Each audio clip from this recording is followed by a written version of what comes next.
भाई के लिए अगर कुछ कर भी दिया तो बीवी के सामने एहसान जताने की क्या जरूरत थी? भाई तो क्या कुछ नहीं करते एक दूसरे के लिए? तुम्हें शर्म ना आई बीवी के सामने भाई की बुराइयां गिनवाते हुए? क्या इज्जत करेगी वो हम लोगों की? अब जो मर्द अपने घर वालों की इज्जत नहीं करते उनकी बीवियां बढ़ चढ़ के बेइज्जती करती हैं।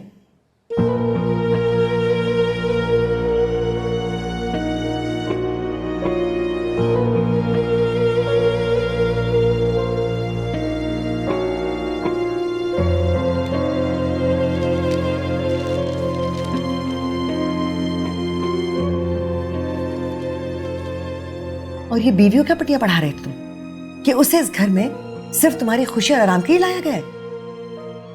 वो दिन रात सजती संवरती रहे और घर के किसी कामकाज में ध्यान ना दे? मैंने ऐसा कब कहा है अम्मी? मैं बच्ची नहीं हूं, सब समझती हूं। बीवी सारा दिन सिंगार में इसके आगे अपनी जुल्फों से अटकेलियां करती रहेगी तो घर के कामकाज कौन संभालेगा? या तुम ये चाहते हो कि मैं ही लगी रहूं, चूल्हा चक्की करती रहूं? ये सलाह दे रहे हो तुम मां को? मैं चाय पीने के लिए यहां बैठा, चाय पी लूं या उठकर चला जाऊं?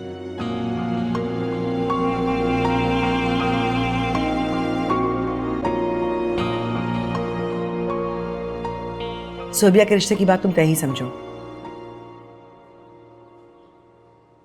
एक आध दिन में उनको बुलाना होगा, बड़ी दावत करके इंतजाम कर लेना। जी ठीक। और कुछ रकम का बंदोबस्त भी कर लो। लड़का बाहर जा रहा है, वो चाहते हैं कि शादी पहले हो जाए।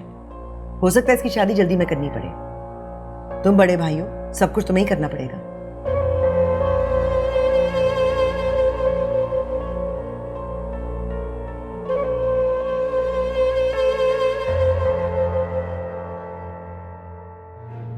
सर भाभी क्या कह रहे हैं आप? मैं अम्मी से बात क्यों कहूंगी? तो तुम्हारे अलावा अम्मी से ये बात कौन कर सकता है इल्मा? तुम्हारे और मेरे सिवा उस वक्त कमरे में था ही कौन? सर बाबा मेरी बात का यकीन करें, मैं हमारी बात कभी बाहर जाके किसी से नहीं कहती। मेरा और आपका रिश्ता तो दुनिया के हर रिश्ते से बढ़कर है। आपके साथ बेईमानी करने का सोच भी नहीं सकती मैं। अच्छा ठीक है, तुम कह रही हो तो तुम्हारी बात मान लेता, लेकिन मुझे अभी तक समझ नहीं आ रहा कि कमरे में मेरे तुम्हारे अलावा तो कोई था ही नहीं। अम्मी तक ये बात पहुंची कैसे?